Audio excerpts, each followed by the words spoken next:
And you can find meeting notes, announcements, agendas for future meetings, and recordings on our wiki. So check that out if you haven't already. A few notes for you about communication. This is where we live.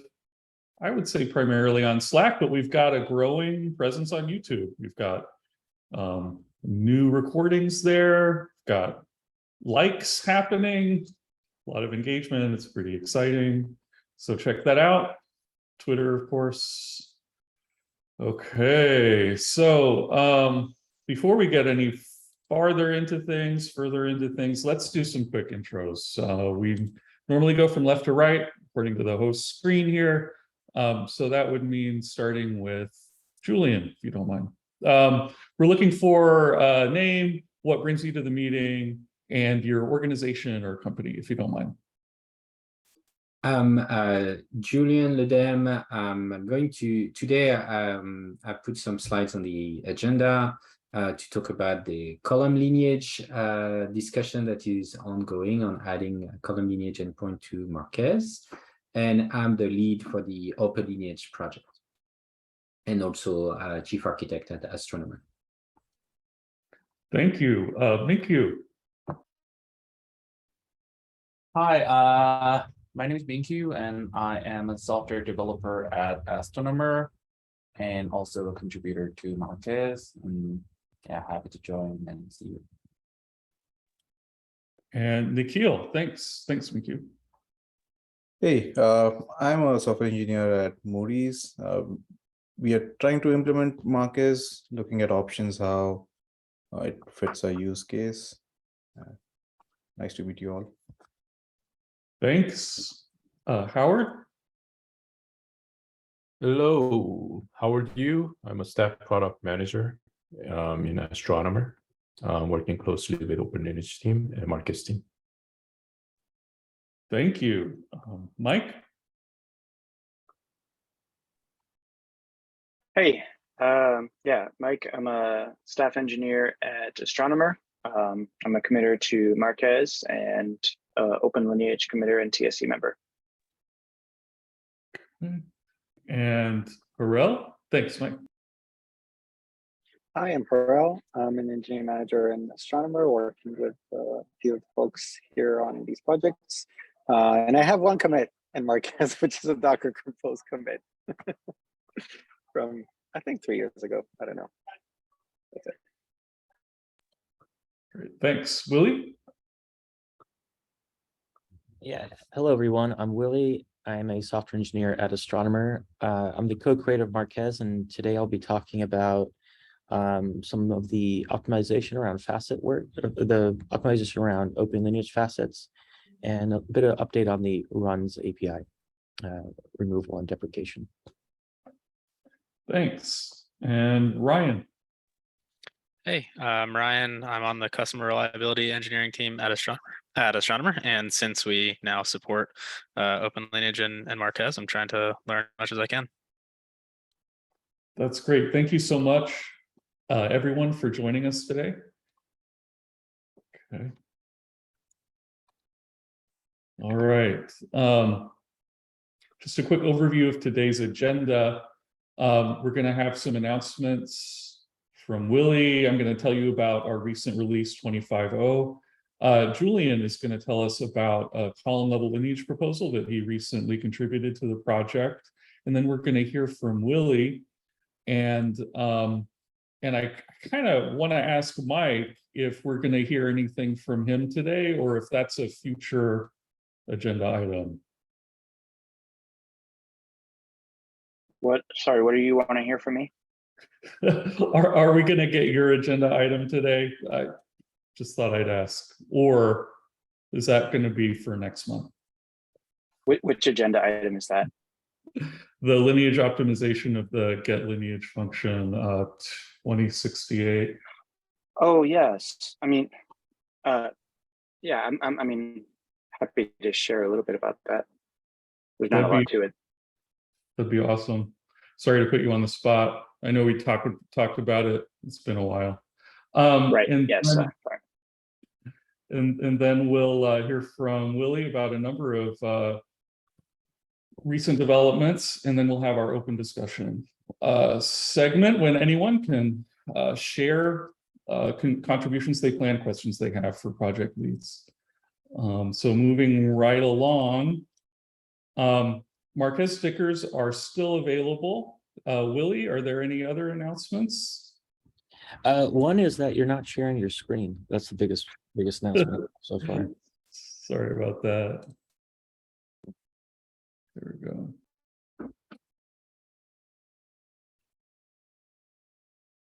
Okay, great. So you were referring to an agenda item that I was supposed to be seeing. That's why. That would have helped. It's not even on there though, Mike. So okay. In terms of announcements, I wouldn't say there's much. I know Michael and I we've been working on promoting Marquez in the LFAI and data, so we're working towards that.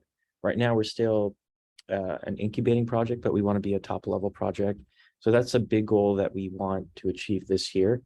And I think there's only a couple of check boxes that we have left that we're working towards, but we're in good standing on getting promoted this year. I just wanted to say that, you know, things like releasing monthly on a cadence, having a proposal around, or a formal proposal around feature changes for Marquez is also a big part of that in terms of maturity of the project. So yeah, that's the announcements I have. Thank you. Okay. Moving on to our recent release this month, it was 25.0. Just a couple of fixes here that I'll tell you about. 2057. Our Pi modules release was failing because there was a command that was happening twice in the release script. We were applying the bump to version command rather a couple times, and that was creating an issue. And then the second one here, 2059, there was a problem with the command that was being used to build the web UI Docker image. And so now we're using a shell command in web Docker entry point, or web/Docker. So thanks to the contributors who made this happen. I think Willy is the one we can thank, actually. So thanks, Willy. Yeah. This one, it was a kind of a quick release, mainly because of that issue that we saw with the Docker container for the web not starting. But 0.26 will have a lot more, especially the stuff that Mike will be going through around optimizations, around the lineage query, and then things around OpenLineage facet optimization. So next release is going to be a really jam-packed one, I think. So stay tuned. Stay tuned, indeed. Okay, I'll hand it off to Julien. Okay, can you unshare? So I'll share on my end. Thank you. So sharing the same slides, but from there. So to go over the column level lineage proposal, I split it in 3 slides. So I'll first go through the use cases and talk a little bit about what proposed column level lineage has. I'll talk about the collection aspect and how it's been done in OpenLineage so far. And then we talk about the proposal that I added to the Marquez repo following your proposal template to add column lineage endpoints in Marquez to leverage this information. So first, on the use cases, so the main use case for column lineage is compliance. So there are a couple of people who are interested for the GDPR, CCPA kind of enforcement. And so if you care about the columns that contain private information, you can keep track of where those columns in particular are being consumed. And typically a table might have columns that are PII and some that are not. And it's also important in banking regulation, where banks have to provide reporting to regulators and prove that through their column lineage then things are being derived from the right place. So, and in this context, so there's a simple use case of exposing the current lineage of a column. What is the current value of this column? What other columns in upstream database tables is it derived from? But also to look at point-in-time lineage, and Marquez keeps track and versions all lineage, all metadata. And so we can actually retrieve from Marquez what the upstream lineage of a table or a column was at a certain point in time in the past. Like given a specific version of a data set, we can retrieve the upstream lineage at this point in time. And this enables comparing what was the lineage a month ago to what is the lineage now. And so if something changed in a non-approved way or in a way that causes problems based on regulation that should not happen, you can actually check and correct errors or things that are getting out of it. So that's for this part. Any questions so far before I go into the actual way this works? Oh, okay. So on the OpenLineage side of things, there's the first thing in the OpenLineage, there's the facet that defines how column lineage work. And so there's added recently some more documentation to explain how that works.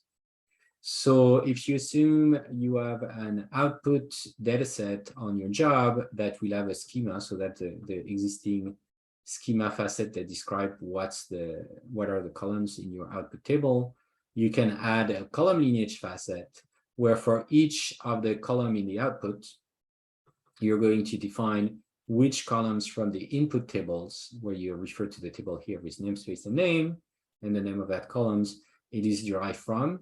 There's some additional metadata that says whether, you can specify whether the data is exactly the same or it's some derived expression, or if the data is masked, for example. There's another example is the data is masked. So if you're hashing some PII, you can start understanding the semantics, whether data is being copied or not, and this is important in terms of understanding a bit the semantics of that. And so there's an example here of what a facet like this looks like. So you noticed you have an output data set, which has a name, right, that identifies it. It will have a schema defined here. So you have a list of fields. And then we have the column lineage that for each of the columns in the output will refer to fields in the input that they are derived from, right? And you notice from my input dataset here, I'm referring to a field that is defined in this dataset in the input. So here we identify the dataset with namespace and name, and the columns are here, right? So this is the model, and now this information is being collected in OpenLineage, and this is a relatively recent addition. So currently the Spark integration, which is in OpenLineage, will automatically collect column level lineage. It's the way this integration works. It inspects the logical plan, looks at the expressions in the output, and uses that to capture the column level lineage. Of course, there will be more to come, and people who write their own custom integration can also add the column level lineage there.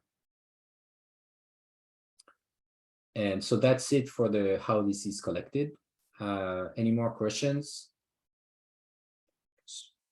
So I'll go to the meat of this presentation, which is looking at the proposal to add endpoints to leverage this data in this metadata in Marquez.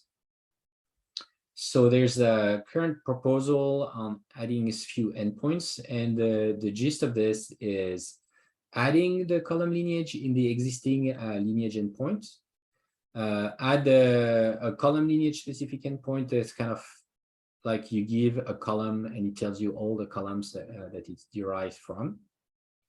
and adding point-in-time lineage to both the lineage endpoint and the column lineage. So, which means being able to give a version of a dataset as a parameter and see the lineage adds up this point of time. Like the current lineage, existing lineage endpoint, gives you the current lineage of a dataset.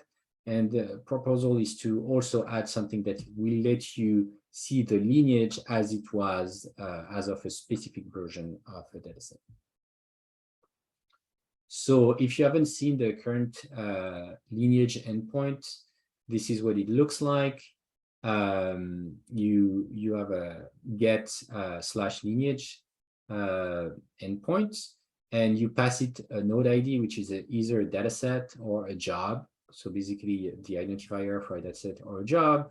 It's going to return all the things that are reachable from there up to a certain number of hops in the graph. So here we have a default of 20, which is pretty big. So you can get pretty big graph by default. You can reduce that number if you want to reach less further away from that central node you're querying from. And it's going to return you a graph. And that's the underlying endpoint that the Marquez UI uses to display the lineage. So if I go to my proposal, and if you haven't seen the Marquez UI, there's a nice little animated view on the front page of Marquez. And so it serves this graph, right? So here we click on one data set, we pick one of the data set on the dataset page, and it shows a lineage graph, which is reachable from there using this lineage endpoint. So if I go to my proposal here, so this is still up for review, right? So you see it's in a branch. There's a pull request open for this proposal. So it describes the use cases I was talking about right now.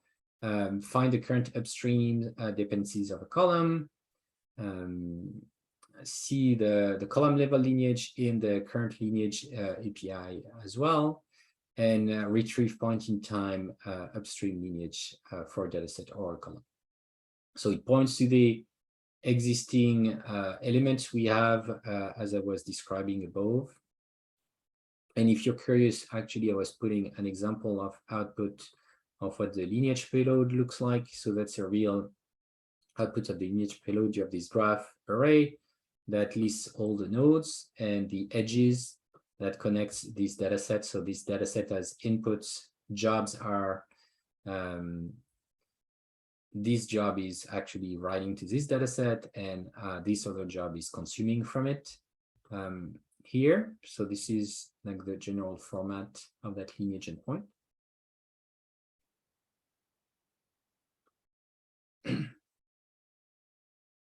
And based on those existing elements, we're proposing to add a column lineage add the column lineage to the lineage endpoint payload, add a new column lineage endpoint that's more specifically to column lineage with a smaller payload that retrieve only a list of column, and add the point-in-time upstream, right? So the proposal, so the first item, adding column lineage to the payload, is simply to add this facet to that data payload to make sure the column lineage is available as part of this and as a first class thing.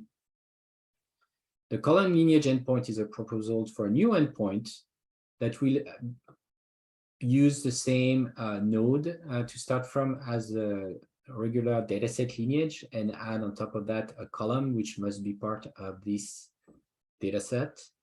And then it's going to return a list of dataset elements, and they don't need edges anymore because the graph is basically defined through this column lineage facet. And so basically it gives you a graph of all the columns downstream that this column depends on.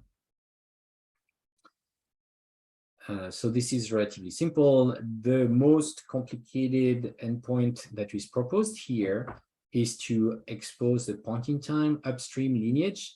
So if you followed so far, right, the node ID we're using the dataset or the job node ID. So here we're proposing to add the versions. So Marquez internally keeps track of multiple versions of a dataset.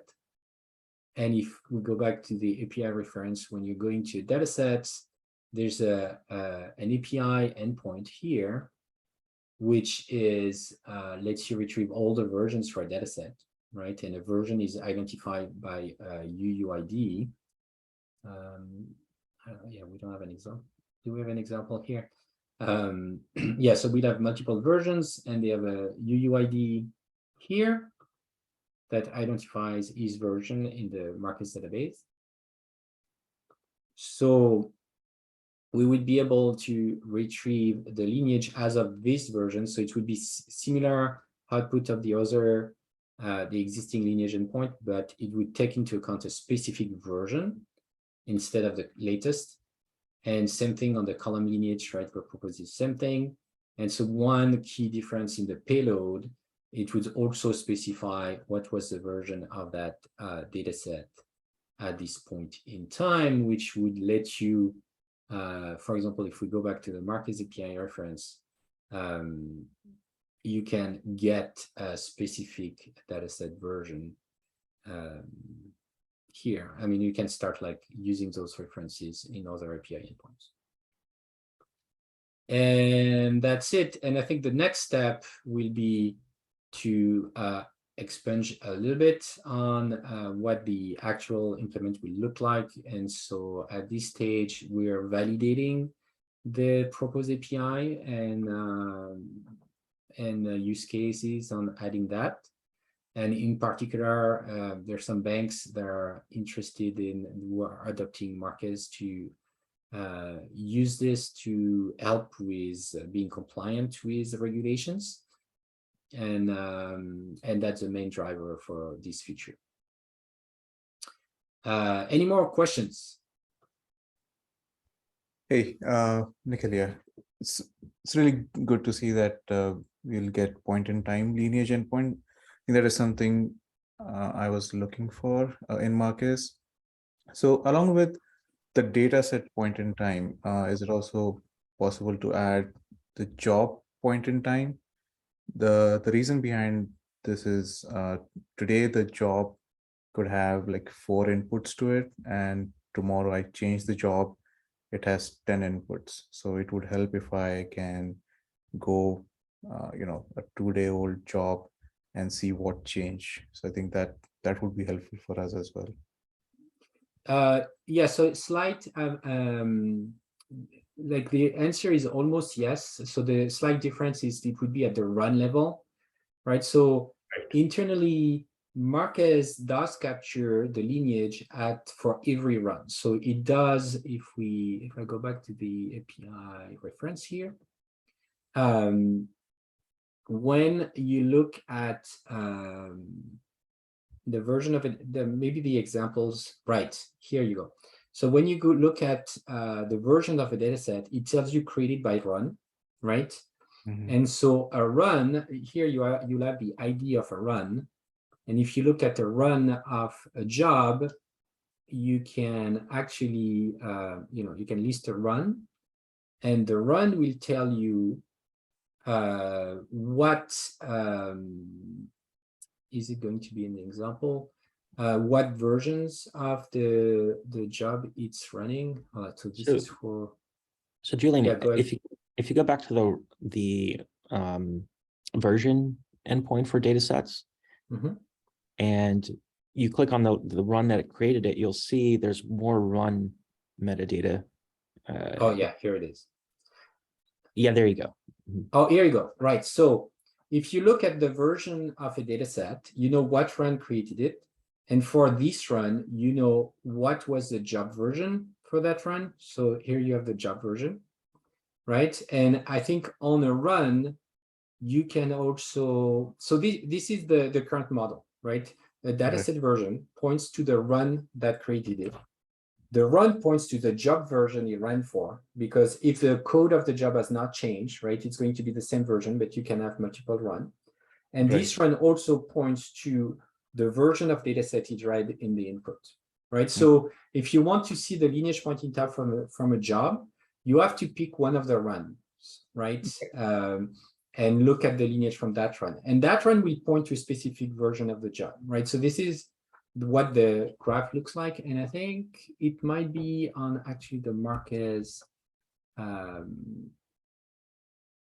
website, I think, has a little graph that shows Do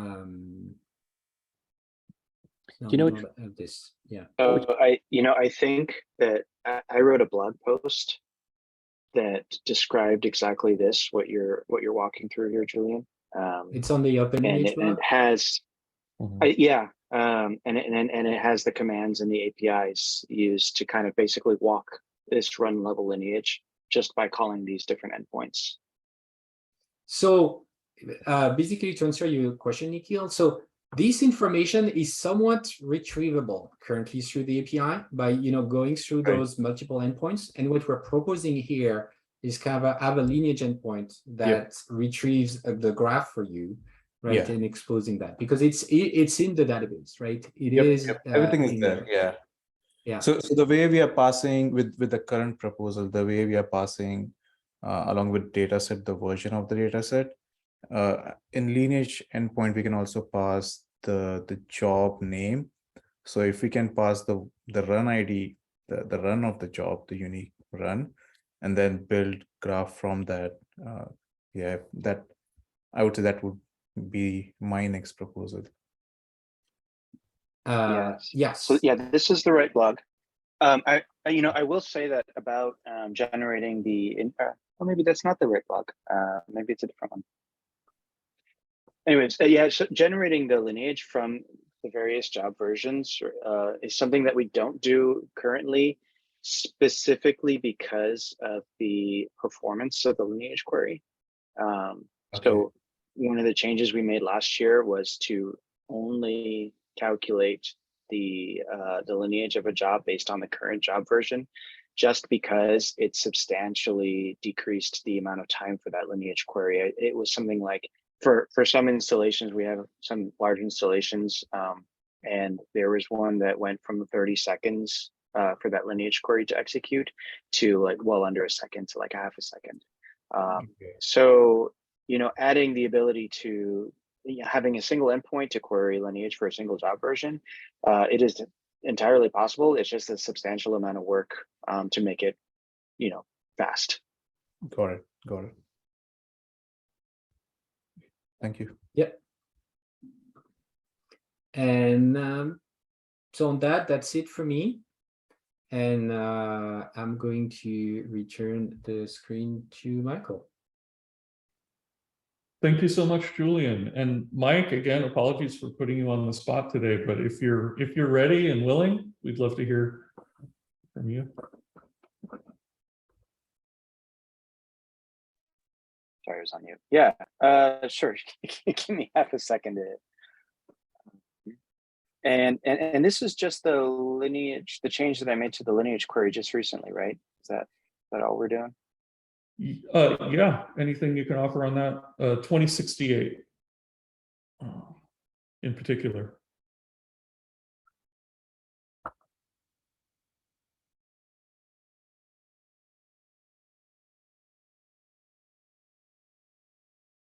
Hey, there you go. Okay, yeah.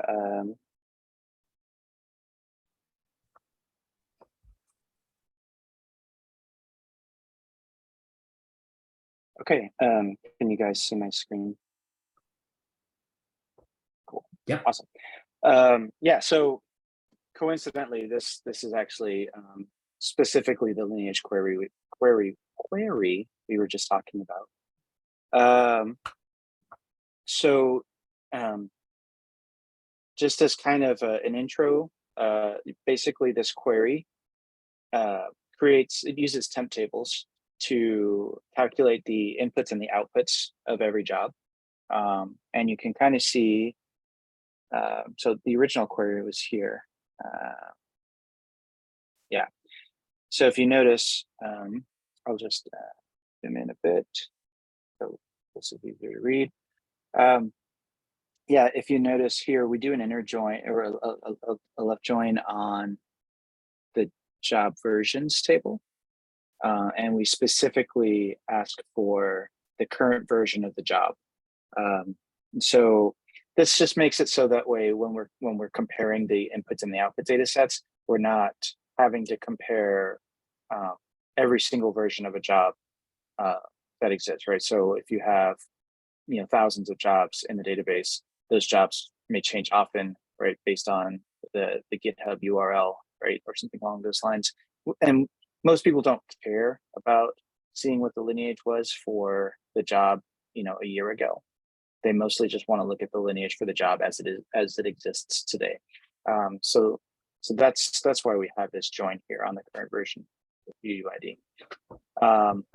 But yeah, so at Astronomer, of course, we're collecting lineage for lots and lots of Airflow deployments, and we just had an issue with some larger deployments that have many thousands or even a couple 100,000 jobs in the Marquez database.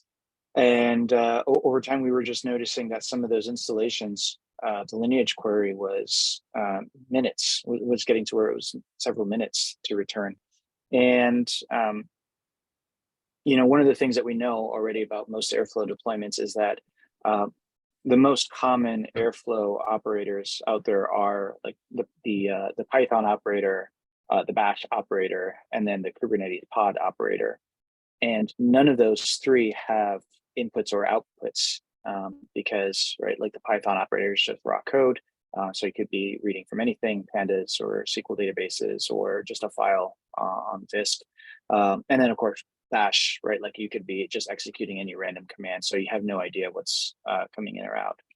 And so this was purely an effort to just fix the experience for viewing lineage for those jobs that do have inputs and outputs, right? So for some of those installations, right, even though they do have a lot of Python operators, they also have Postgres operators or Snowflake operators, and things like that.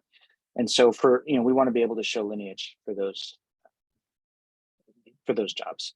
And so, when we were looking at the data, we just noticed that there are, as many as 200,000 or 300,000 jobs. Of those 200,000 jobs, only like 5,000 or 10,000 actually have any inputs or outputs. And so I just changed this query to, rather than query from the jobs table or the jobs view here, to instead actually just create from the job versions IO mapping table initially, because the job versions IO mapping table only has jobs that have inputs or outputs. And so this was just a really quick way to make a temp table of, instead of 200,000 jobs where most of those rows are empty, now it only has 5,000 or 10,000 jobs, and every single one of those jobs has at least one input or output. And again, it was just one of those things that actually just changed the performance of the query. It went down from a few minutes for those installations to a second or a couple of seconds, something like that. So still not fast, but substantially better for those users. And again, right, like I commented on the PR description, I consider this a hack. It was a really short-term change just to address an immediate user experience issue, because ultimately we want OpenLineage to be able to collect the inputs and outputs from those Python operators and Bash operators.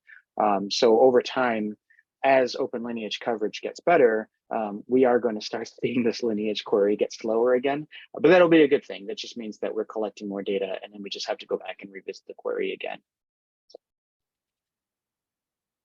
Any questions?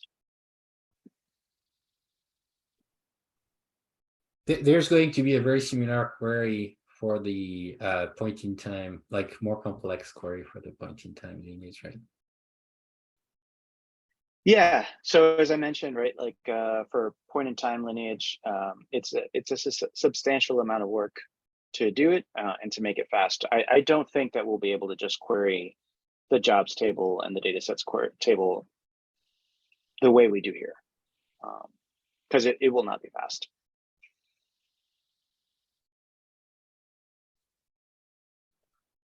Okay. Well, thank you so much, Mike. Appreciate the update on that. Willy, gonna turn it over to you. You've got a number of things that you were gonna talk to us about. Absolutely. Let me share my screen. Yeah, a few things. Recently, we added a new outlined how to submit proposals to Marquez. I just wanted to highlight that really quick. There is a 4-step process. And Julien, thanks for being the guinea pig to kind of help us out with any feedback or just going through the process. But the first thing you have to do is just open up an issue, and really, I want to work on creating a GitHub a template, so that way it's very clear on what to specify. And I might just use what you did, Julien, kind of like highlight key parts of the change. But it's important that we have an issue, and that way you can start working on a more formal proposal. And any one of the Marquez committers can review your proposal, and there's going to be really just 2 states that can come from that, and that's either it's accepted or declined.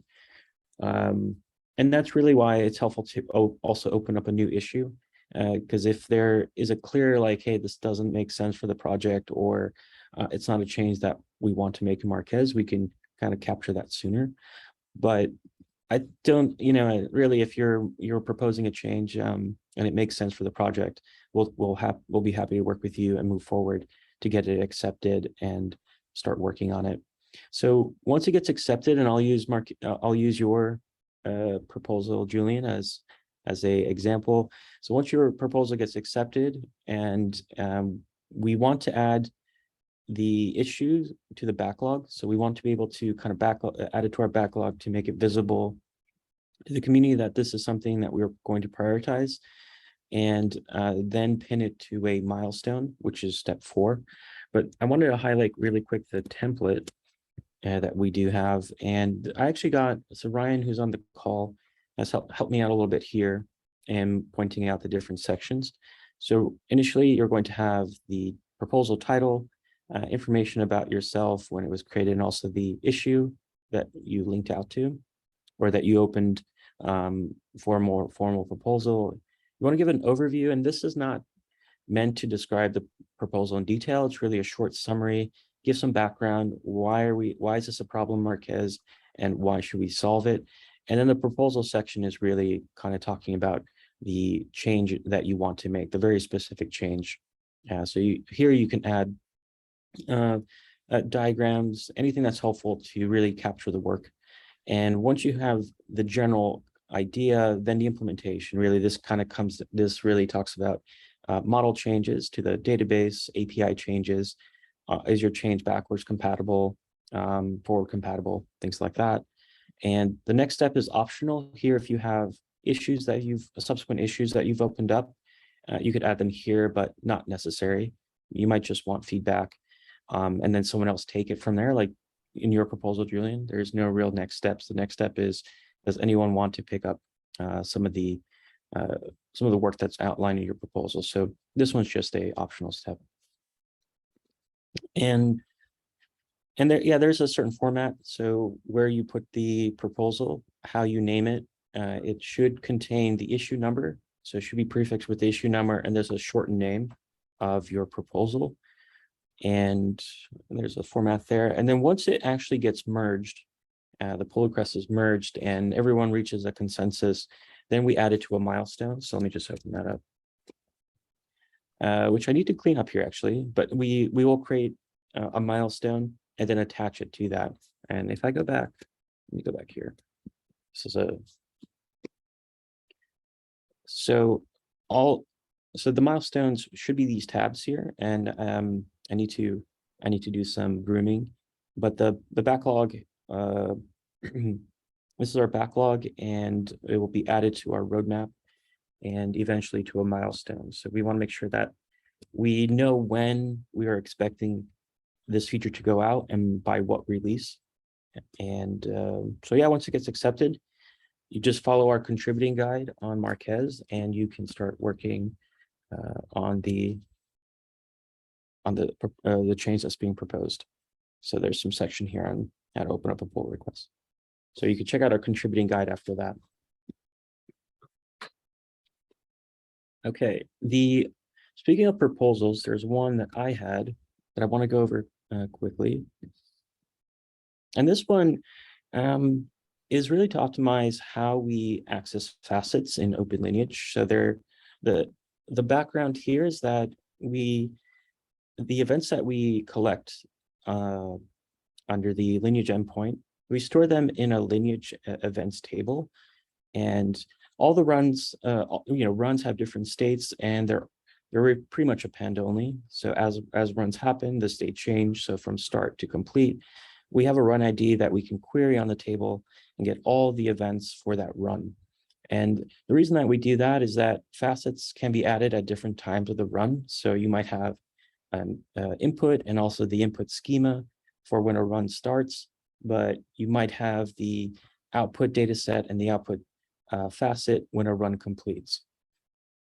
So what ends up happening, and really the main issue, is that these events could get very large. So, if you just have one event that's 10 megs, that's okay. But if you have multiple events that you have to load in memory, you do see this out of memory exception in the database. So it just can't hold all those raw events in memory. And you start seeing exceptions. And we actually are onboarding Marquez and OpenLineage for a customer or this one company that we're working with, and they have really large events.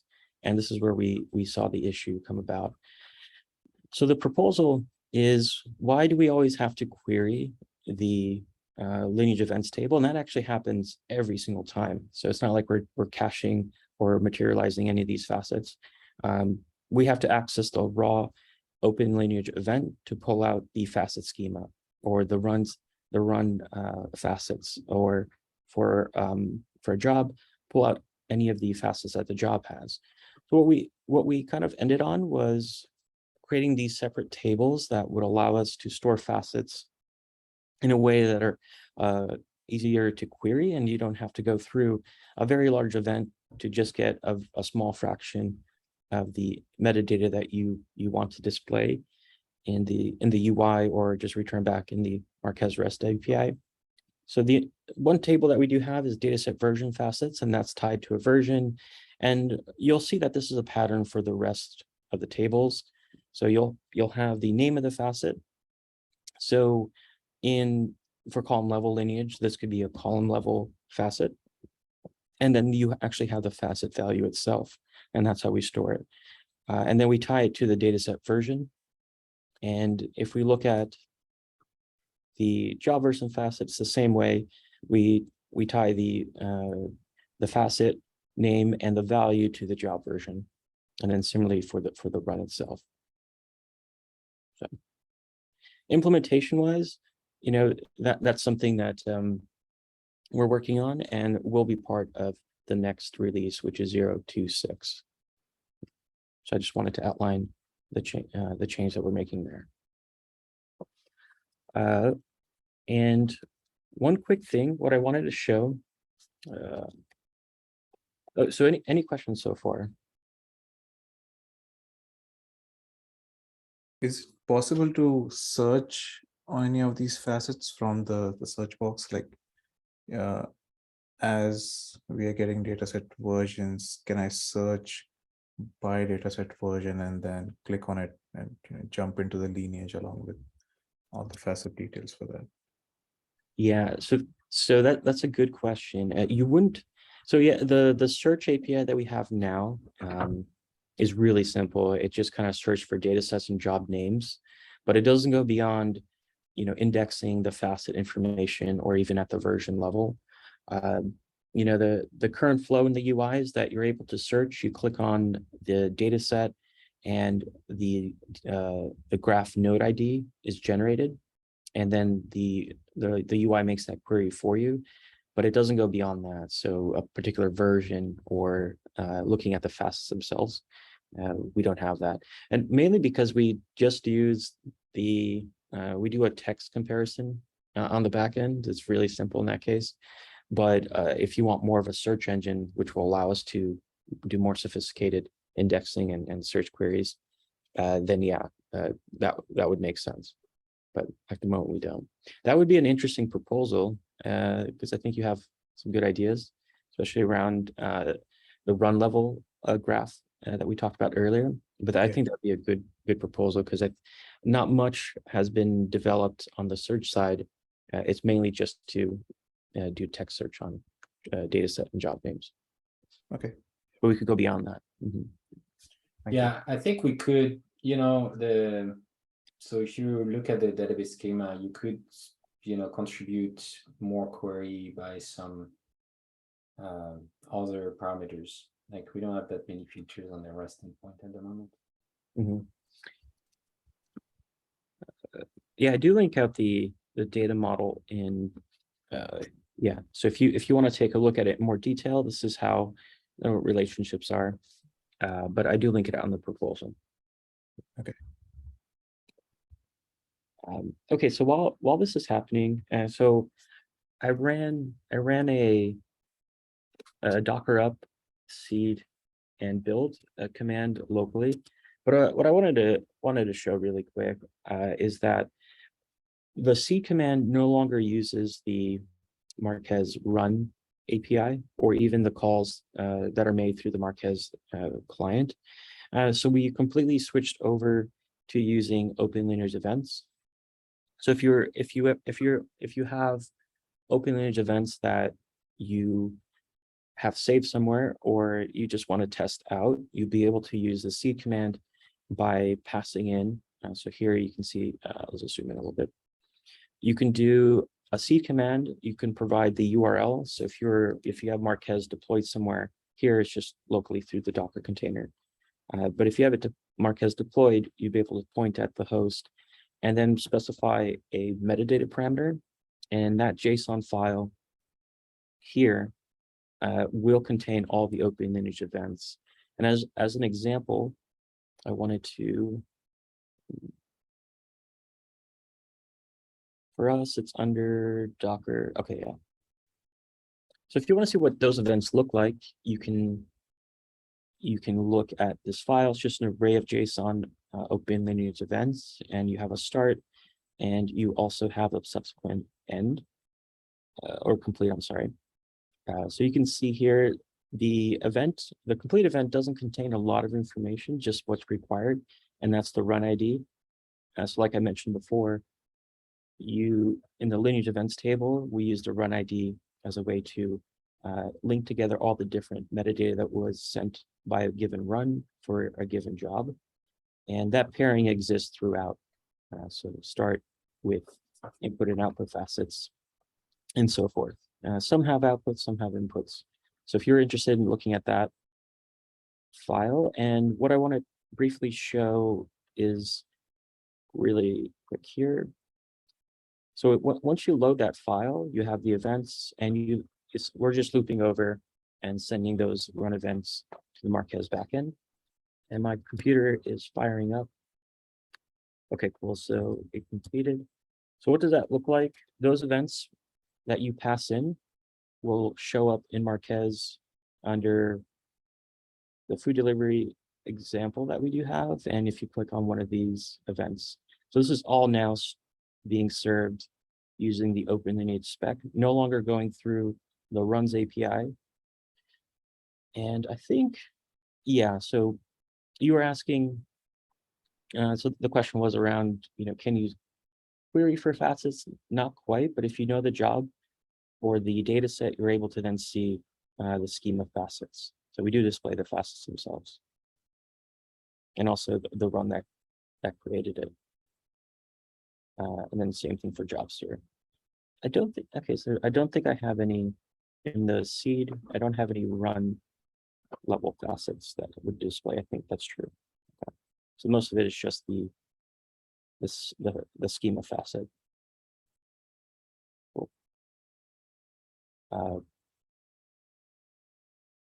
But I think, yeah, that's all I had. That's all I wanted to share. So feel free if you're interested in how to send lineage events to Marquez using your own metadata file, just an array of OpenLineage events, so you can start testing Marquez out. Definitely look at using this command to seed the backend. stop there. Awesome. Thank you, Willy. And thank you, Mike and Julien. Now it's time for our open discussion segment. If anybody has a question or news that you'd like to share with the community, now would be a great time. Love to hear from you.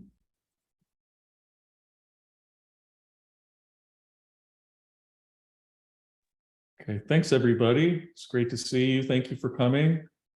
Please check us out on Slack if you haven't already. Check out our notes on the wiki, and we'll see you next month. Thank you all. Joe. Bye. See you guys. Bye.